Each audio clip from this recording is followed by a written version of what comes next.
আসসালামু আলাইকুম। ওয়ালাইকুম আসসালাম রহমতুল্লাহ বরকাত। ভাই আপনার পরিচয়? আমার নাম হলো মোহাম্মদ আব্দুল জব্বার, পিতা মৃত্যু নসরুদ্দিন, গ্রাম পশ্চিম কল্যাণ, পোস্ট করিমগঞ্জ, থানা জেলা কুড়িগ্রাম, ইউনিয়ন বেলগাছা।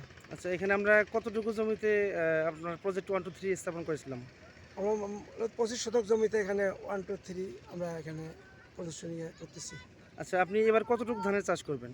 আমার 4 একর মানে 5 একর জমি, 4 একর মানে জমিতে মনে করেন যে এরকম ধান ধান করবেন। আমন ধান। আচ্ছা, 25 শতক জমিতে শেষ চাষে আমরা কি ব্যবহার করেছিলাম? আমরা শেষ চাষে আমরা মিশ্র সার ব্যবহার করছি, তারপরে হলো আপনার জিঙ্ক, নাইট্রোজিন ব্যবহার করছি, তারপরে বোরন ব্যবহার করছি, স্পেশাল ব্যবহার করছি, সালাদ ইসলাম।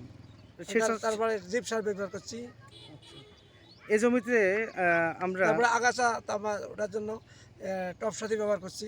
টপ সাথে কতদিনে ব্যবহার করেছিলাম? আমরা 5 দিনের দিন আমরা ব্যবহার করছি। এটা কিভাবে ব্যবহার করছিলাম? এটা আমরা প্রথম যে মানে সাথীটাকে প্রথম মানে পানিতে গুলে নিছি, জি নেওয়ার পরে তারপরে আমরা ইউরিয়া সারের সাথে আর ওখানে যে মানে ছিল আপনার টপ ছিল, জি। পরে ওইটা মানে সারের সাথে মাখিয়ে নেওয়ার পরে আবার মানে এটা আলাদা, ওটার মাখিয়ে নিয়ে তারপরে আমরা সারকে ছেটেছি। আজ থেকে প্রায় 12 দিন আগে আমরা এটা ব্যবহার করেছিলাম, তাই না? জি জি। আচ্ছা, জমিতে কি কোনো প্রকার আগাছা আছে এখন? না, আলহামদুলিল্লাহ কোনো আগাছা নাই, আর কোনো মানে জ্বালার কোনো অবকাশ নাই দেখা যায়, কিন্তু মানে রোয়াটা আহ, একবারে পরিষ্কার জমি না? জি জি আচ্ছা, মানে আপনারা টপ সাথে তো এবার প্রথম ব্যবহার করলেন, জি তাই না? জি জি আহ, অন্যান্য বছরগুলোতে অন্যান্য জিনিস ব্যবহার করতেন। জি। আচ্ছা, সেগুলো ব্যবহার করলে মাটি কেমন ছিল?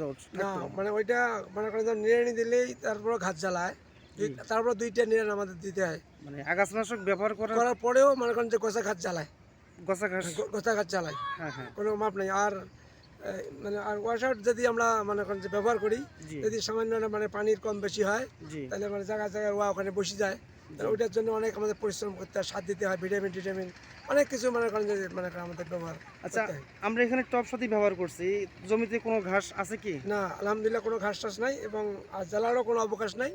আমাদের চারা ইনশাল্লাহ বর্তমানে বোধ হয় 12-13টা একরই হয়েছে আজকে, মানে 17 দিন বয়স। 17 দিন বয়সে। আচ্ছা, আমি আগাছানাশক নিয়ে আরেকটু বলতে চাই টপ সাথে সম্পর্কে। এই জমিতে কি আরো নিড়াতে হবে? না, আর আর কোনো নিতে হবে না, মাটি নামতে আর কোনো নামতে হবে না নামতে হবে না? মাটি শক্ত আছে? মাটি ইনশাল্লাহ অনেক কাদা নরম। মাটি শক্ত আছে কি? না না না, নরম। মাটি নরম আছে? হ্যাঁ, মানে আর যেটা বললেন সেটা ব্যবহার করলে মাটি শক্ত না, থাকতো? ওটা শক্ত থাকতো এবং মানে ওরা ত্রুটি দেখা দিত। আচ্ছা, গাছগুলো আপনি যে নাপকো মিশ্র সার বা নাপকো যে সারগুলো ব্যবহার করছেন, গাছগুলো যে বেড়ে উঠছে, এগুলো সুষম পুষ্টি পাওয়ার পর কি সমান আকৃতি হয়ে বেড়ে উঠছে না ছোট বড় হয়ে বেড়ে না উঠছে? না না, একবার সমানভাবে ইনশাল্লাহ মানে উঠতেছে, একেবারে সমানভাবে উঠছে না? সমানভাবে উঠছে একদম। গাছগুলোর স্বাস্থ্য কেমন আছে? ইনশাল্লাহ আলহামদুলিল্লাহ বেশ সুন্দর, মানে চমক চমক লাগানো। চমক লাগানো? ইনশাল্লাহ। আচ্ছা, আমরা আজকে এখানে মাইক্রোজিল স্পেশাল ডিসপার্স মেনশাল লিটোসেন ইউরিয়া সার ব্যবহার করেছি, তাই তো নাকি? জি জি। আচ্ছা, এই গাছগুলো দেখে আপনার কি মনে হচ্ছে? আলহামদুলিল্লাহ খুব ভালো দেখা যাচ্ছে যে আল্লাহ তাআলা সব দানের মালিক। এখন বর্তমানে যা দেখা যাচ্ছে ইনশাল্লাহ খুব ভালোই হবে ইনশাল্লাহ। তো বাকি যে আপনার 4 একর জমি আছে, সে 4 একর জমিতে আমাদের এই পদ্ধতি কি অনুসরণ করা যাবে? আলহামদুলিল্লাহ আলহামদুলিল্লাহ আলহামদুলিল্লাহ করবেন আপনি? আলহামদুলিল্লাহ। ঠিক আমি আছে। না, এটা অনেক কৃষকে আপনাদেরকে খুঁজতেছে ওষুধ, তারপর মিশ্র সার। আমি নিজে আমি আপনাকে